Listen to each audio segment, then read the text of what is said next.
پورے ملک میں بخاری شریف کے ختمات کے لیے عاجز اور فقیر ایک طالب علم کے درجے کے آدمی کو طلب کیا جاتا تھا، اور ایک سال میں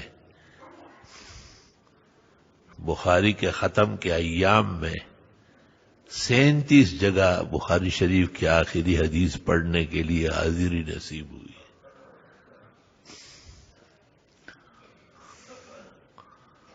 اللہ،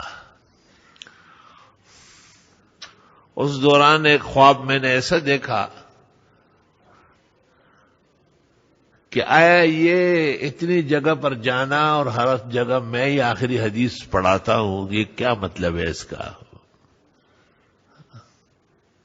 تو میں نے خواب دیکھا کہ ایک ماحول ہے اور اس میں کائنات دوڑ رہی ہے۔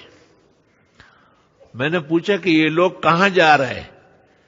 کہا امام بخاری تشریف لائے ہیں اور وہ فلاں جگہ تشریف فرما ہے۔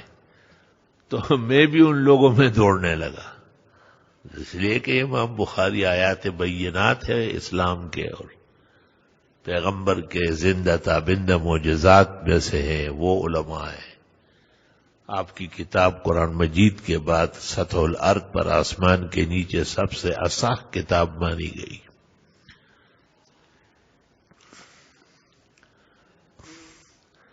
ایک نہر ہے بہت بڑی، اور اس کے کنارے پر بہت بڑا سٹیج بنا ہوا ہے،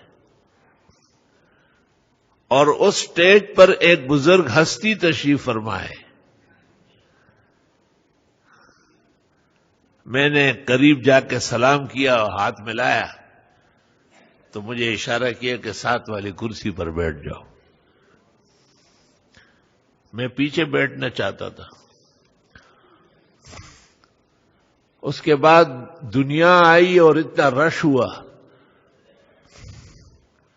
اور پھر بخاری شریف لائی گئی اور مجھے کہا کہ یہ آخری حدیث آپ پڑھیں۔ مجھے بہت زیادہ گھبراہٹ ہوئی، بہت پریشان ہوا کہ امام بخاری کی موجودگی میں ان کی حدیث میں پڑھوں گا، بہت مشکل کام ہے۔ انہوں نے کہا یہ مجلس اس کے لیے سجی ہے، مجھے بھی بڑی خوشی ہے، اور میں آپ کے درس میں شرکت کے لیے اتنا سویرے آیا ہوں۔ بس اتنا مجھے یاد ہے کہ میں نے خطبہ پڑھا اور آخری حدیث پڑھی، تو میں خوش ہو گیا کہ چلو اللہ تعالیٰ نے بخاری شریف سے خاصی وابستگی ہو، یہاں تک کہ امام بخاری کی روح پرفتوح بھی خوش اور شادمان ہے۔ اللہ ہمیشہ خوش اور شادمان رکھے۔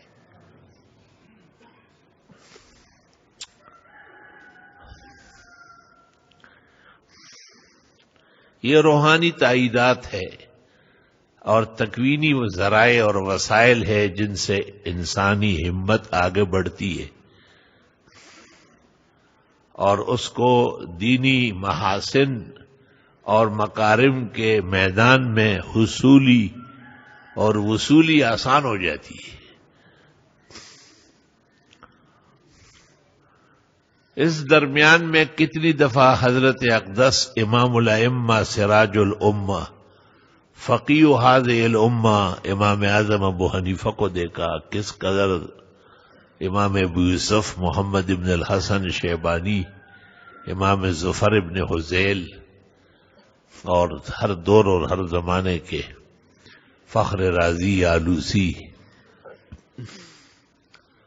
اور دیوبند کے اور دلی کے اکابر اور اولیاء اور صلحاء جو سرمایہ افتخار ہے ہمارے علم و عمل کا و اسانید اور دستاویزات کا، اس کے بیان بہت طویل ہے، استطاعت نہیں ہے بیان کرنے کی، اور لفظ بلفظ محفوظ ہے۔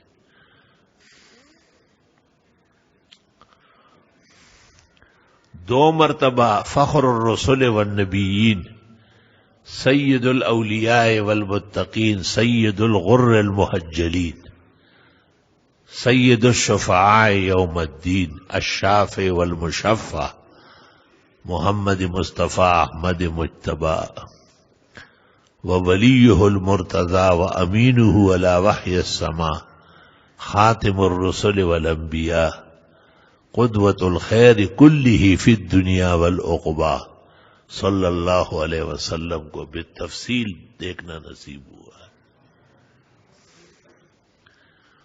حیرانگی یہ تھی کہ ہر دفعہ مولانا فداء الرحمان آگے کھڑے اور وہ پیغمبر کے قریب میں ہے اور ان سے میرا تعارف کر رہے ہیں.